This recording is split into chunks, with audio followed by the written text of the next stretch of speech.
Hello everyone, आज का हमारा टॉपिक है प्रोसेस ऑफ अकाउंटिंग। आज हम सीखेंगे अकाउंटिंग करने का पूरा प्रोसेस क्या होता है। तो first step is identification of transactions. सबसे पहले हमें क्या करना है कि हमें ट्रांजैक्शंस जो कि हमने पहले भी पढ़ चुके हैं कि सिर्फ मॉनेटरी ट्रांजैक्शंस रिकॉर्ड करते हैं, तो हमें सबसे पहले वो ट्रांजैक्शंस आइडेंटिफाई करने होते हैं जो कि मॉनेटरी नेचर के हो या फिर जिन्हें एक्सप्रेस किया जा सके किस टर्म्स में, मॉनेटरी टर्म्स में। Transactions to be evidenced by, फिर उसके बाद इन ट्रांजैक्शंस को एविडेंस की भी ज़रूरत होती है रिकॉर्ड करने के लिए। तो वो एविडेंस क्या हो सकते हैं? Cash memo, invoice etcetera. और ये जो एविडेंस के तौर पे जो डॉक्यूमेंट्स यूज़ होते हैं उन्हें हम क्या कहते हैं? Source document. Next step is preparation of vouchers.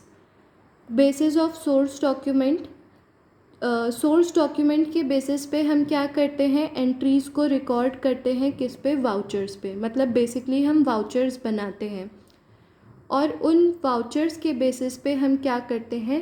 अपने ट्रांजैक्शंस को बुक्स ऑफ ओरिजिनल एंट्री में रिकॉर्ड करते हैं, जो कि क्या होती है? Journal entry.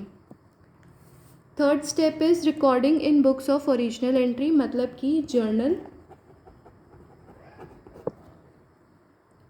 अभी हमने पढ़ा जैसे इन वाउचर्स के बेसिस पे ही हम क्या करते हैं? Recording in books of general entry. यहाँ पे हम वाउचर्स प्रिपेयर करते हैं और उसके बाद इस स्टेप में हम क्या करते हैं? अपने जर्नल एंट्रीज़ करते हैं in the books of original entry. Journal entry या फिर original entry books are same, ठीक है। और जर्नल एंट्रीज़ में क्या होती है? सारी चीज़ें क्रोनोलॉजिकली, मतलब इन ऑर्डर लिखी जाती है। जैसे फर्स्ट ऑफ द मंथ में ये ट्रांजैक्शन है तो नेक्स्ट उसके बाद, नेक्स्ट उसके बाद, तो it is in the chronological order. Fourth step is posting into the ledger. Ledger क्या होता है कि हर जो भी डिफरेंट अकाउंट्स होते हैं नेचर वाइज, जैसे राम का अकाउंट अलग हो गया, कैश का अकाउंट अलग हो गया, उसके बाद बैंक का अकाउंट अलग हो गया। ये हम आगे जर्नल एंट्रीज़ के बाद सीखेंगे कि लेजर्स होते क्या हैं। तो जब हम जर्नल एंट्रीज़ कर लेते हैं फिर हम उन्हें क्लासीफाई करते हैं बेसिस ऑन सिमिलर नेचर, ठीक है। जो भी वो ट्रांजैक्शंस है उनके नेचर के बेसिस पे हम उन्हें क्लासीफाई करते हैं। जैसे राम अगर कोई चीज़ खरीद रहा है या फिर राम कोई पेमेंट कर रहा है, तो राम की जितनी ट्रांजैक्शंस है वो उसके ही लेजर में जाएगी, उसके ही अकाउंट में जाएगी। फिर हम उन्हें क्लासीफाई करते हैं and record in their respective accounts. Last step is preparation of trial balance and financial statements. जब हम लेजर अकाउंट्स को बैलेंस कर लेते हैं, बाद में हम इन अकाउंट्स की बैलेंसिंग भी करते हैं ताकि लेफ़्ट साइड और राइट साइड दोनों इक्वल रहें। जब हम उन लेजर अकाउंट्स को बैलेंस कर लेते हैं तो फिर हम क्या प्रिपेयर करते हैं? उसके बाद ट्रायल बैलेंस। और ट्रायल बैलेंस से ही बेसिकली हम कहाँ एंट्रीज़ को पोस्ट करते हैं? जो भी ट्रेडिंग अकाउंट में जो भी ट्रांजैक्शंस आते हैं, जो भी आइटम्स आते हैं, उन्हें हम ट्रेडिंग अकाउंट में करते हैं।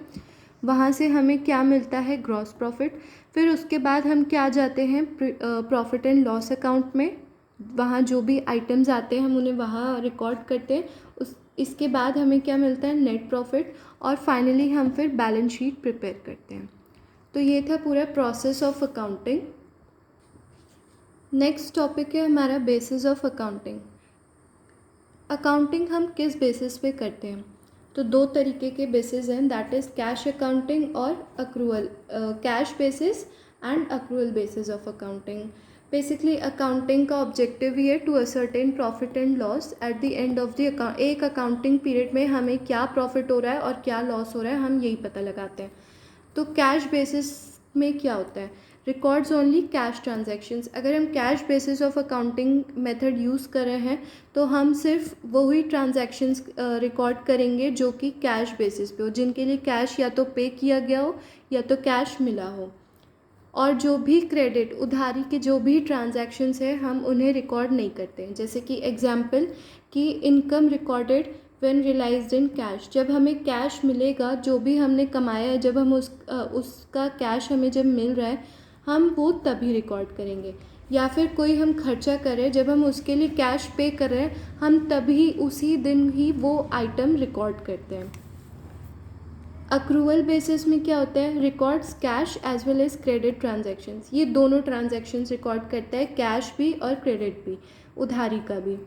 For example income recorded when earned irrespective when cash receive. जैसे हमने पहले भी अक्रूवल कॉन्सेप्ट में पढ़ा था जब हम अकाउंटिंग प्रिंसिपल्स पढ़ रहे थे, तो उसमें भी था अक्रूवल बेसिस.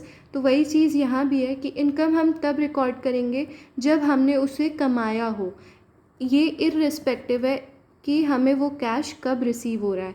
हम सेल्स कब रिकॉर्ड करते थे, जब हम गुड्स को डिलीवर कर देते थे कस्टमर तक.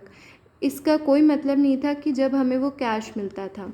तो वही चीज़ यहाँ भी है, इनकम हम तब रिकॉर्ड करेंगे जब हमने वो कमाई हो, इररिस्पेक्टिव कि हमें वो कब मिली है.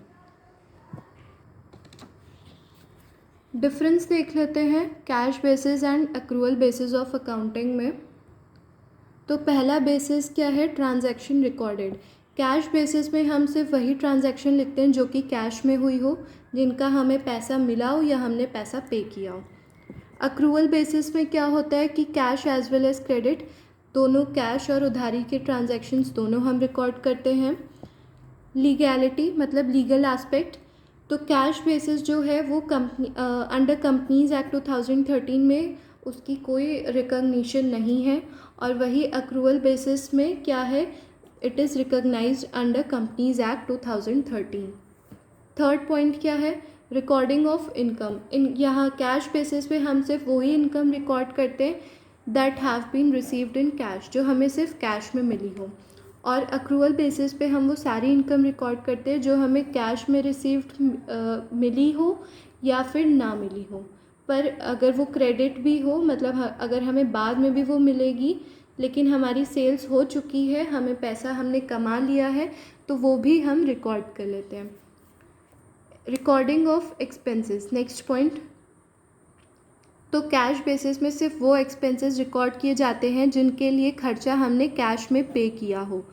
और अक्रूवल बेसिस में वो एक्सपेंसेस भी रिकॉर्ड कर दिए जाते हैं जो हमारा खर्चा हुआ हो, या तो हमने उसके लिए कैश दे दिया हो या ना भी दिया हो कि हम बाद में पे करेंगे, लेकिन वो खर्चा है. अगर वो खर्चा है तो हम उसे रिकॉर्ड करते हैं. Next point, ascertaining true net profit और लॉस. तो कैश बेसिस में हम ये डज़ नॉट असर्टेन, मतलब हम पूरी तरीके से पता नहीं लगा पाते, क्योंकि हम कैश और क्रेडिट ट्रांजैक्शन सिर्फ हम कैश रिकॉर्ड कर रहे हैं, क्रेडिट ट्रांजैक्शंस तो हम रिकॉर्ड कर ही नहीं रहे, तो हमें एक्चुअल वैल्यू नहीं पता लग सकती. और वही अक्रूवल बेसिस में हम ये पता लगा पाते इजीली, क्योंकि हम वहाँ क्रेडिट भी रिकॉर्ड कर रहे हैं और कैश ट्रांजैक्शंस भी. तो हम बेसिकली बिजनेस के सारे ट्रांजैक्शंस जब हम रिकॉर्ड कर रहे हैं तो हम इजीली अपनी ट्रू नेट प्रॉफिट और लॉस हम पता कर सकते हैं. Last point is suitable for. ये कौन जनरली कौन अडॉप्ट करता है, जैसे प्रोफेशनल पीपल होते हैं. कैश बेसिस सिर्फ वो अडॉप्ट करते हैं, जैसे कि लॉयर, डॉक्टर.